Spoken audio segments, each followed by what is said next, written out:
This is a KARK4 Fox 16 special. Coronavirus in Arkansas, 1 year later. In almost every way, the coronavirus has touched all of our lives. There are shelves that are just totally empty. Water's almost totally gone. Starting with patient 0 on day 1. Now Arkansas dealing with its first presumptive case of the virus. But like I told him, it's going to be okay. Executive order declaring a public health emergency. Arkansans masked up. That I am issuing a statewide mandate for face coverings. To the tune of a new motto. Wash your hands frequently. And pivoted to a new way of life, although socially distanced. Many reports of the increasing need. We've fought together. And I'm going to take care of a patient, whether they have a cold or whether they have COVID. And after 365 days of COVID in the natural state, We're back open. we look toward the hope that this global pandemic can end. Hang in there, okay? Some way, somehow, we'll get through. And that we will come out on the other side better, together. Good evening and thank you for joining us. I'm Bob Clausen. And I'm Laura Monteverdi. Tonight, we honor those who have bravely fought to protect us as the coronavirus spread from city to city, touching each of our families. And we also remember the more than 5,000 lives lost this past year and the 300,000 still with us after battling this virus. Good evening, everyone. I'm Donna Terrell. I'm Kevin Kelly. As we remember those Arkansans tonight, we'll also show you how the natural state has triumphed and recovered from COVID-19 over the past year. This is the tweet that started it all. Governor Asa Hutchinson sending his confirmation of the first presumptive positive case of coronavirus in Arkansas. That day, a public health emergency was issued in the state. Ground zero for coronavirus in Arkansas was the city of Pine Bluff, Jefferson Regional Medical Center, and that is where we find our Jay Burr tonight. Yeah, exactly, guys. Right here was ground zero of the COVID-19 pandemic here in Arkansas. The governor stopping by today on that 1 year mark to just offer words of encouragement to staff and administrators, not just here, but he wanted that message to be spread across the state of Arkansas. He admires what they do. He understands that it has been hard for them in so many different ways here. And also having Mr. Black here on hand today, he said it was quite an inspiration for him to be out here and to be supporting the staff here. And he says going forward, they are doing the best they can. There is some light now at the end of the tunnel, so he's hoping that here soon enough, things will be more back to normal. Also, too, on a note, the Division of Forestry of the Department of Agriculture, they've donated 10,000 oak tree saplings for the state. Anybody can come pick those up. They can plant them in honor of anybody. The governor says him and the First Lady will be doing just that at the governor's mansion's grounds. They're going to be planting an oak in honor of all the lives lost to the pandemic here. But for now,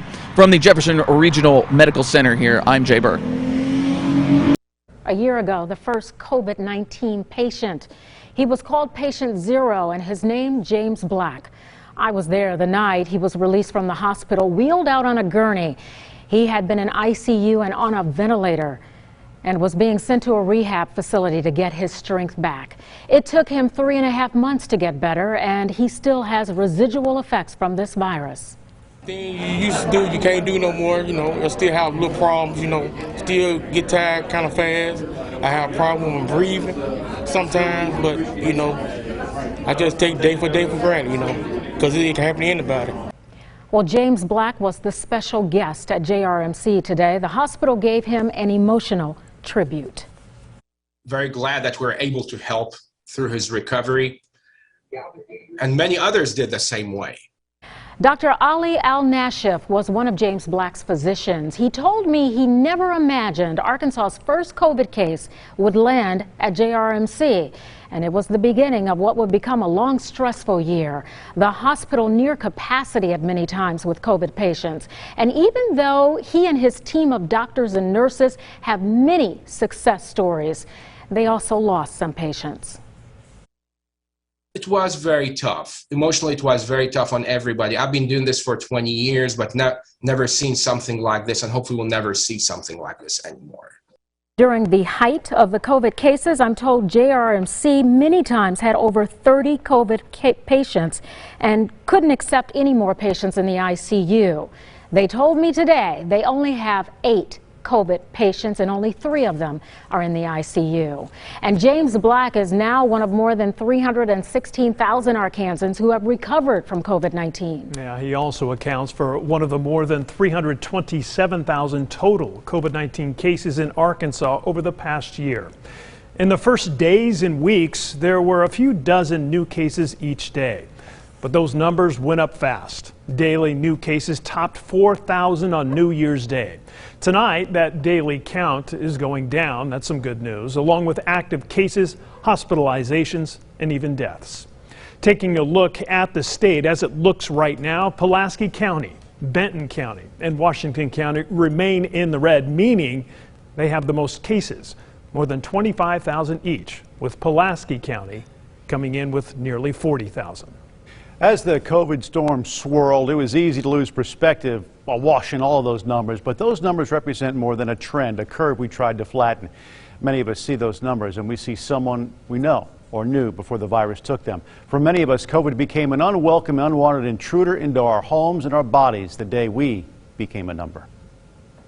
Soon after this all began, I started to track the COVID numbers in a personal notebook, anxiously watching them rise in hopes of comfortably one day watching them fall. We all watch with hope, and we got some of that from the top. It's my nature to be optimistic and to be hopeful. That spring, KRK shared the governor's hope during a town hall meeting with Dr. Nate Smith. A lot of ground was covered, with the realization we had a lot of ground in front of us. Looking at our numbers, our number of new cases have stabilized recently, and so that gives me hope that we'll hit the peak and start to see a decrease in numbers. But it's difficult to know. What I can say is, although we're not certain exactly when it's going to peak or how long it's going to take, I'm confident we'll get through this. The realization was also there, the numbers, much more than data. We're not going to be able to avoid people succumbing to the virus. We're going to lose people. Some of them were elderly. But every one of them was a heartache. Summer came, and so did more numbers, more questions, more directives, and more restrictions. As we headed into fall, the numbers I tracked went up. Holiday gatherings were advised against. Positive cases mounted. One positive case stopped me in my tracks. It literally stared me in the face. My own. I became a number in a daily COVID-19 report. I felt okay, had space to isolate from family and friends. I actually felt bad because I didn't feel that bad. I followed public health guidelines with the anxiety about what might come next. And it came, and soon my face reflected the grips of COVID-19. My symptoms fell right in line. They were exhausting. I knew it would end. The anxiety of not knowing when or how, the worst symptom of all. Those I call at least my 3 faces of COVID, before, during, and then after, on the way out. And I had it easy, even as sick as I was, because so many of the folks had such a troubling time. And there are a lot of folks, too, that I knew that got sick, just like I did, and then they got a lot sicker. And some folks never got better. So it's one of those things. And it's that not knowing how it's going to impact individual people that really is the anxiety that weighs on you. Yeah, that mental anguish, the anxiety, it impacts everyone in different ways. In fact, a survey from the American Psychological Association shows 80% of adults feel the pandemic has been a significant source of stress in their lives. Nearly 20% say their mental health is worse than it was at this time last year. Well, families, doctors, nurses, law enforcement, people old and young, daily life changed for all of us. And during spring break of last year, you might remember this, Arkansas schools were closing one by one. By the time the new school year began, new protocols were in place requiring face masks in classes. Some students became virtual-only learners, a learning curve even teachers had to navigate. Nursing homes and correctional facilities closed their doors to outsiders as cases and deaths inside their walls began to increase. To date, 59 inmates have died, while there have been more than 2,000 nursing home deaths. Still to come this evening, leading the natural state through a pandemic. Like a boulder rolling down a hill. There will come a time where we cannot stop it. How the state's top officials handled the pressure.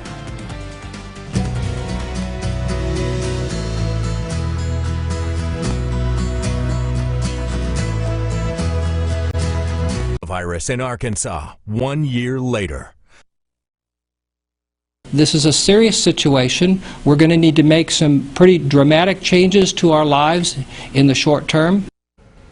Hard to believe, but the governor's office has held nearly 180 COVID-19 briefings since the virus breached the state's borders in March of last year. That's a lot. And these meetings included a revolving lineup of very important directors who were providing some real important information. I recently sat down with the governor to get his perspective on what the past year has been like for him as he navigated us all through what he calls one of the biggest challenges of his life. It was a moment Governor Asa Hutchinson will never forget. I was in my office and I received a call from Dr. Nate Smith, our Secretary of Health. The state's first presumptive case of coronavirus had been confirmed. 24 hours later, 5 additional cases surfaced. This is a public health emergency that I've declared in the state of Arkansas. The pandemic quickly spread from one county to the next, creating an atmosphere unlike any other. The big challenge at that moment was there were so many things we didn't know, and the fear set in across America. And across the natural state. With pressure mounting and confirmed cases growing, difficult decisions had to be made, many of them unpopular. I was really resistant in shutting down the schools. I didn't want to have to do that. Businesses, restaurants, gyms, hair salons, even state parks also forced to shut down, with no clear timeline as to when they might reopen. As a conservative that believes in the private sector, that is a hard thing for me to do, but it was necessary. At the same time, drive-through testing sites sprung up. Hospitals reached near capacity, and both confirmed cases and the number of COVID-related deaths skyrocketed. Something the governor told me weighs heavy on his heart and mind every day. Not just because I know there's over 5,000 Arkansans that have lost their lives, but I've known many of them. And I've had to make some of the calls to family members. Despite the loss and heartache, the governor believes we're on a good path and could be back to normalcy by the end of the year. And when that day arrives, he hopes Arkansans will look back at him and remember this: that he stood up to the plate and he kept his eye on the ball and did his best every day. As hard as this has been for all of us, there are a few silver linings worth mentioning. Hospitals in Arkansas never reached full capacity. Governor Hutchinson never issued a stay-at-home mandate. And as long as hospitalizations and new active cases continue to decline, the mask mandate could be lifted by the end of the month.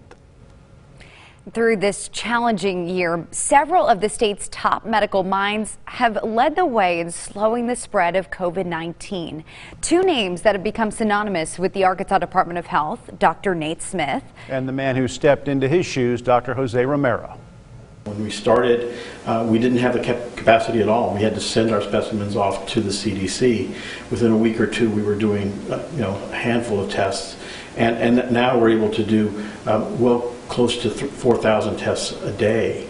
More than 3 million total tests have been reported to date. And according to ADH, more than 2 million of those have come back negative. Some significant progress there. Yes, indeed. From the rush to get more Arkansans tested for the coronavirus to 1 year later pushing for more people to get vaccinated. When we come back, the turning point in the fight against COVID-19. Stay with us.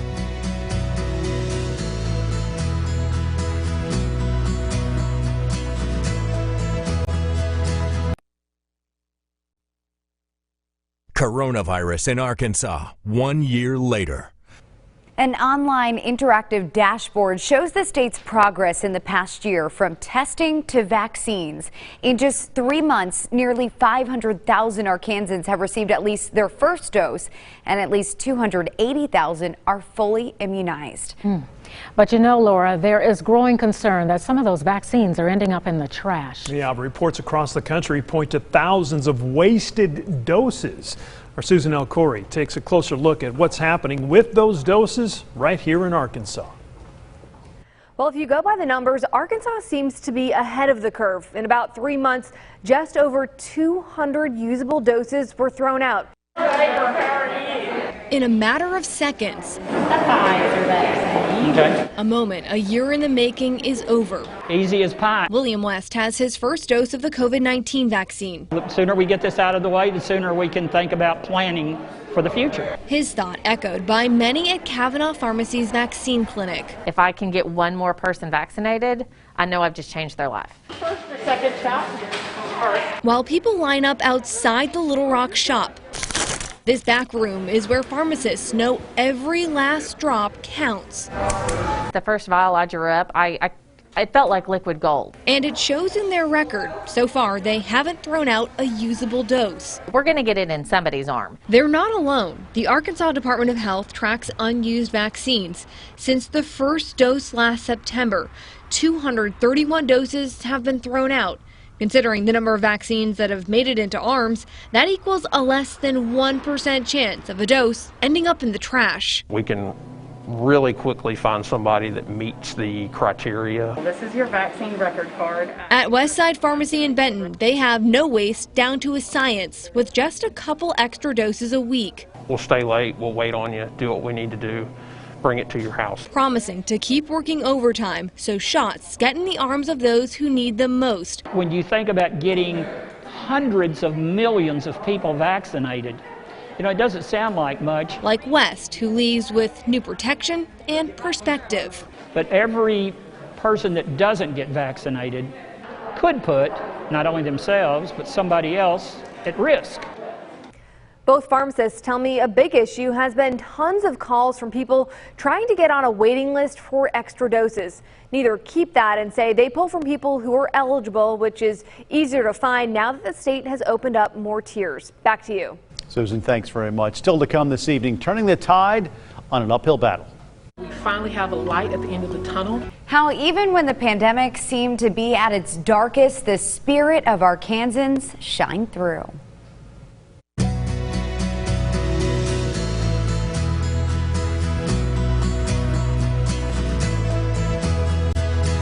Coronavirus in Arkansas, 1 year later.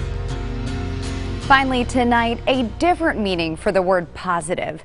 Hearing that someone was positive followed with sadness or empathy. But positive also became something good. Arkansans found ways to be a light, offering moments of positivity when they were needed most. Ever since March 11, 2020, there's been so many visible changes to our world caused by one invisible enemy. But for a virus forcing us 6 feet apart, it sure has brought us as Arkansans closer to heart. My name's Joe Exotic and this is Sarge. From a fascination with watching tigers on TV to a brief obsession over TP. We started making hand sanitizer. Getting resourceful to stay sanitized. Turning a mask mandate into a business on the side. We learned how easy it is to reach out to a neighbor and answer the call. How to spread a message of hope without having to say anything at all. Some shindig. This is a shindig. Birthday parties turned into birthday parades.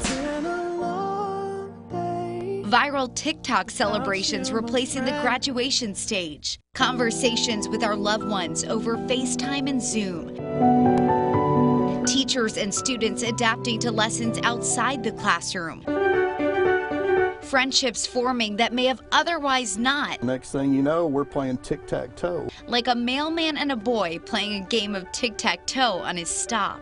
He made me happy by doing this. A newfound respect for those on the front lines. Celebrating when the battle is won each and every time. In December, a vaccine, a symbol of hope that we may be nearing the end of a downward slope. We finally have a light at the end of the tunnel. These past 365 days have changed us forever. But if we focus on the good, we can all see a little better.